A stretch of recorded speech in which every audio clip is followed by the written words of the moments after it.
Okay, guys. Hello, YouTubers. This is 256 Iceberg.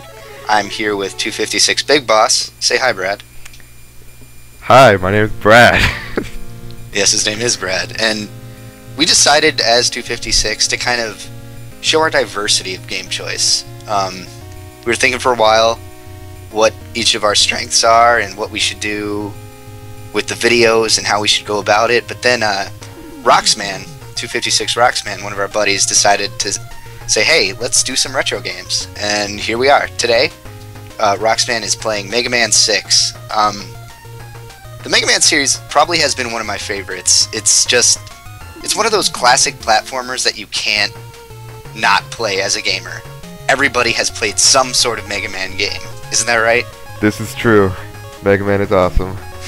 I mean, I want to point something out here. Cameron just sits here and seizures at the main menu for a few seconds. And I guess it was just like, room for us to talk, I guess. I don't know. He was probably thinking about us while he's trying to clear this. It's kind of weird, but we'll go with it. Plant Man, that's usually the start of Mega Man 6. Some people started with Flame Man or whatever the hell they called the fire one in this game. But I went with Plant Man every time I played through. You do Plant Man too? Yeah.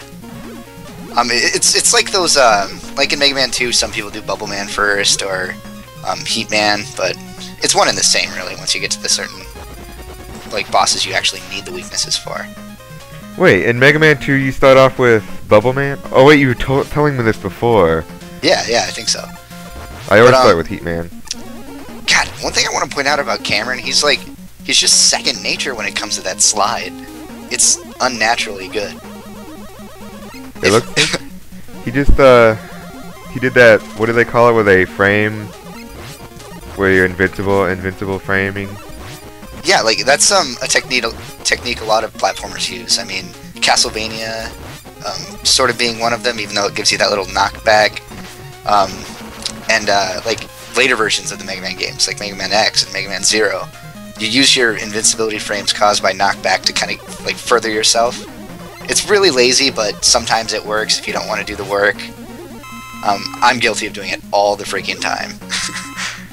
Like, I bet you are too, in some cases. Yes. Yes, definitely. Okay, you would not believe how many times I died at that part right there with the 4 spike balls and the springs. Oh my god. Well, that's what Mega Man's all about. And these, like, mini Gutsman guys, they're crazy too. I don't get how something so hard can be a mini-boss. And Capcom's like, oh hey, let's put 2 of them in there. That'll really make little 10-year-old kids feel safe and want to play our games more, you know? Yeah, dude, I didn't even realize he was fighting mini-bosses until you just mentioned it.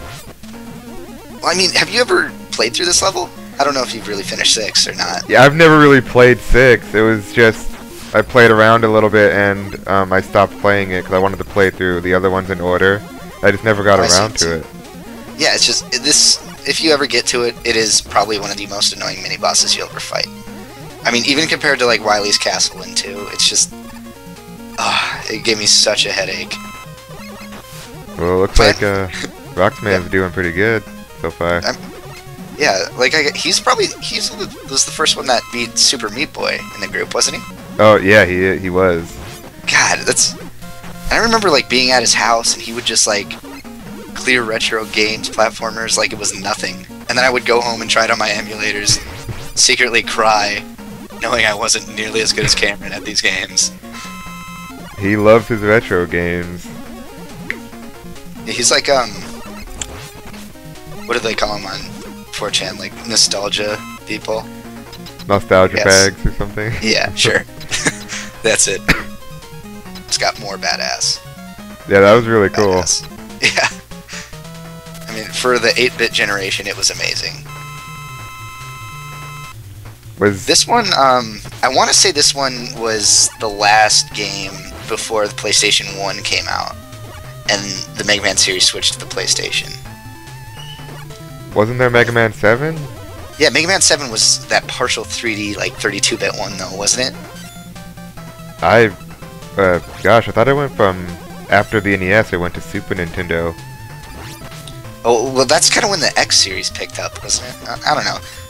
We can look up the history later. But We should be talking about the boss fight Cameron just rocked. I mean, perfect no-death run through Plant Man.